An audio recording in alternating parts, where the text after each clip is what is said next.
নমস্কার। এই বেলা বাংলার ডিজিটাল পর্দায় আপনাদের সকলকে স্বাগত জানাই। আমি স্নেহা রয়েছি আপনাদের সঙ্গে। এই মুহূর্তে আমাদের সঙ্গে রয়েছেন নৃত্যাঞ্জলি নৃত্য শিক্ষালয়ের শিক্ষিকা শ্রীমতী সোমা কুণ্ডু ম্যাডাম। নমস্কার ম্যাডাম, কেমন আছেন? ভালো আছি। নৃত্যাঞ্জলি নৃত্য শিক্ষালয় এর ভবিষ্যৎ পরিকল্পনা কি? ভবিষ্যৎ পরিকল্পনা বলতে বর্তমানটা আগে বলি।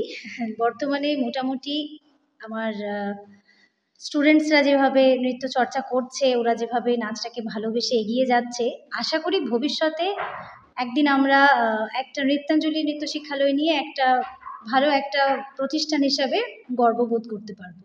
আশা করি, আশা রাখছি। আপনার এই প্রতিষ্ঠানের এই যে দীর্ঘ পথ চলা, এর শুরুটা কিরকম ছিল যদি একটু বলেন। শুরুটা তো ভীষণই কঠিন ছিল। কঠিন বলবো এই কারণে, আমি যখন শুরু করি 2003-04 সালের কথা, তখন এখান থেকে মেদিনীপুরে গিয়ে ওখানে ক্লাস করা ভীষণ কষ্টকর ব্যাপার ছিল ওটা। তারপর 2005 সালে আমার গুরুদের হাত ধরে এই স্কুলটা এই গড়বেতায় শুরু হয়, এবং তারপর থেকে চলছে মোটামুটি। সকলেই বলতে গেলে পুরোটাই গুরুদের আশীর্বাদ এবং আমার সমস্ত স্টুডেন্টসদের ভালোবাসা এবং সকলের সহযোগিতাই চলছে, নৃত্যাঞ্জলি এগিয়ে চলছে। ম্যাডাম, আপনি যে সময় নাচ শিখেছিলেন আর আপনার হাত ধরে এখন এত ছাত্রছাত্রী তারা নাচ শিখছে, এই দুটো সময়ের মধ্যে নাচের প্রতি আগ্রহ বা এই চর্চার প্রতি আগ্রহ নিয়ে কি তফাৎ চোখে পড়ে আপনার? আমি যখন শিখেছি তখন বলতে গেলে দেখা যায় যে গুটি কয়েকের মধ্যে এই যে ইন্টারেস্ট নাচের প্রতি এটা ছিল, কিন্তু এখন কিন্তু বাড়িতে বাড়িতে প্রত্যেকেই, সকল বাবা মারা ভীষণ সতর্ক এবং বাচ্চারাও ভালোবাসছে এই চর্চাটাকে, ভালোবাসছে, এটাকে করতে চাইছে, ডান্সটা নিয়ে এগিয়ে যেতে চাইছে এবং ভবিষ্যতে এটা নিয়ে কিছু করবে, এই পরিকল্পনাটা নিয়ে এগোচ্ছে। এটাই বেশি ভালো লাগছে।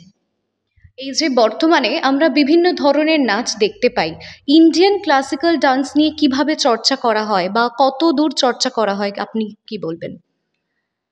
হ্যাঁ, শাস্ত্রীয় নৃত্যের কথাই এলে না, আমাকে বলতেই হয় যে এই প্রত্যন্ত গ্রামে একসময় এরকমই ছিল যে শাস্ত্রীয় নৃত্য যখন আমি নিজে পারফর্ম করতাম, কেউ দেখতোই না প্রায়।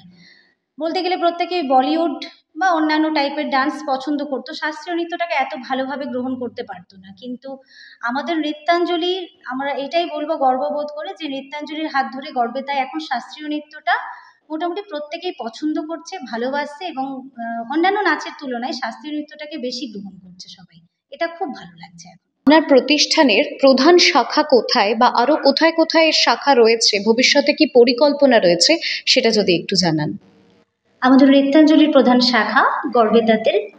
এছাড়াও আমাদের নৃত্যাঞ্জলি কয়েকটি শাখা রয়েছে, সেগুলো হলো মেদিনীপুর, বিষ্ণুপুর, চন্দ্রকোনা রোড, গোয়ালতোড়, রসকুণ্ডু, সাবরাকোণ, আমলাশুলি, ধাদিকা এবং রাধানগর। এছাড়াও আগামী জানুয়ারিতে আমাদের খড়গপুরে একটি ব্রাঞ্চ ওপেন হবে। এছাড়াও পরিকল্পনা রয়েছে দুর্গাপুরে একটা ব্রাঞ্চ ওপেন করার খুব তাড়াতাড়ি। দেখা যাক কতটা কি করতে পারি। অনেক ধন্যবাদ ম্যাডাম, এই বেলা বাংলাকে সময় দেওয়ার জন্য। ভালো থাকবেন। আপনারা দেখছেন এই বেলা বাংলা, শিরোনামে সবার আগে।